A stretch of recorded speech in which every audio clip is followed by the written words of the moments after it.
Wait, let me try to come up with something. Okay. I get to do anything that I want on this show. Just set up a tripod, a camera, and a softbox, and you're going to see me do my thing. And no, I'm not talking about your girlfriend. When you're out of town, by the way, give her my best. Oh, that's right, you can't! And that is how you ad-lib. That was good. Listen and comprehend everything that I tell you, and I promise I will not disappoint. Like Spider-Man. Sam Raimi's Spider-Man. And welcome to Time to Football. My name is Hassan Khan.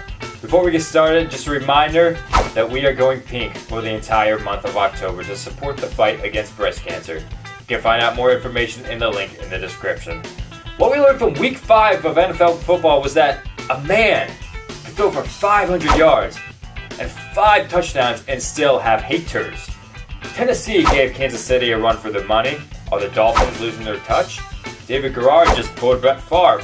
I actually saw this photo of a Detroit Lions fan. I just wanted to share it, wanted to put it up. I thought it was really creative. Just if you don't get it at first, just pause the video and move on once you do get it. Hungriest Player of the Week, the one that wanted it the most. Carlos Dansby, linebacker for the Arizona Cardinals. He had 8 tackles, 2 sacks, and an interception in that 22-6 win over the Carolina Panthers. And that's why he is the Hungriest Player of the Week. For the WTF Moment of the Week, we are going back to college football to show you one of the dumbest interceptions that I've ever seen in my whole entire life. Just a 3-man rush. Cobb has nobody in sight. Oh, there's a mistake. You don't want to catch that on 4th down. Of course, you want the stats, Rodney Woods, but he just cost them about 40 yards of field position. Ah, yes, Kevin Cobb. Back in his days in Houston, where he didn't have to play just 2 games to get a $10 million contract. Now that interception was dumb because mainly it was on 4th down. Instead of letting it go incomplete and his team taking over 40 yards back, he caught that ball. He went out of his way, actually, because there was no receiver in that area. He went out of his way to get that interception. Cobb has nobody in sight. Oh, there's a mistake.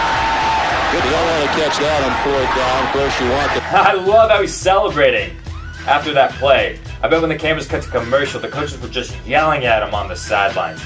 Now, I'm not going to take anything away from him. Athletic play, beautiful interception, amazing catch, just a sexy dive. And as we all know these days, sex sells. Just not as good as me.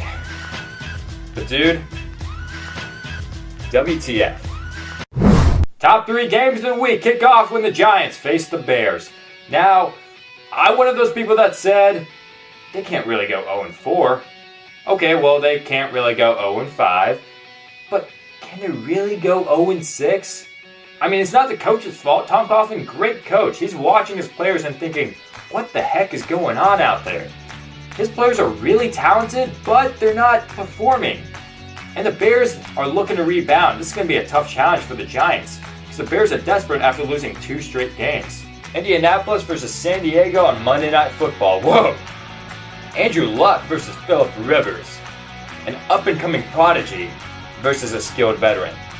Now when you have 2 great offenses like that, it's going to come down to the defenses, guaranteed. We saw that last week in that classic Denver versus Dallas game. And statistically, Colts have a better one. This game just sounds awesome. New Orleans versus New England. Now for the past 2 years, both defenses have been horrendous. Until now. But are they good enough to stop the passing attack of 2 elite quarterbacks? Well, my upset pick this week, finally, Sanders, yes! Finally, I got one of my upset picks right last week when I picked Baltimore to beat Miami. Now I'm 1-3 on the year in my upset picks. I can win 12 straight, go 13-3. I can get a first round bye, be in the division round, yada yada, whatever. Anyways, this week for my upset pick, I'm going to choose the classic rivalry of Michigan versus Ohio. Detroit over Cleveland. Believe it or not, the Lions are the underdog in this one. Now, everyone wants to judge Matthew Stafford based off of last year and how statistically horrible he was last year. Well, let me tell you something. Actually, let me give you an analogy. Matthew Stafford's year last year was like Seth Rogen making The Green Hornet. Okay, so Rogen, a very funny comedian. I think he makes some pretty funny films. Just The Green Hornet was a hiccup in his career. Okay, so that we don't count that. We don't. Because he's Seth Rogen. We just don't.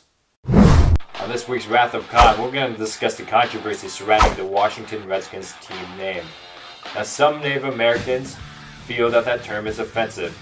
Just this past week, the team owner, Snyder, sent out a letter to every season ticket holder explaining why they should keep the name and they shouldn't change it. For the past 8 years, the teams represented rich tradition and history. And let me tell you, I am the first one that agrees with tradition. For example, the 18-game season that people were talking about, or discussing at least. I don't believe in that, even though it is more football. NFL records that players worked for in the past, just like that, gonna get broken easily. However, some feel offended by the team name, and only they are the ones to judge on if they're offended or not anyone else outside their race. We can actually compare this to the use of the N-word. Something that not too long ago was offensive. See, we took the ER out of it and switched it with an A, and if it's used by the right people, it's a sign of fraternal love. That's the case with the term Redskins. The Native American population, some don't seem like it's a big deal. However, some others do. And if there's just one person that thinks that it's a bad idea, well, that stirs up a lot of controversy. If we created a team name that stereotyped black people, Hispanic people, Asian people, that would stir up a lot of controversy. Why? Because the populations are bigger. Now, I've presented you with both sides of the argument. So what's my official opinion on it? Well, I would tell you, but I'm on the internet with a bunch of douchebags and trolls, so I'm going to get judged for every single thing that I say. I'm going to leave the argument to you.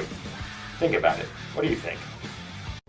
Now stop watching this and go enjoy the beautiful day outside. But before you do that, thank you so much for watching this show. Hope you guys had a great time.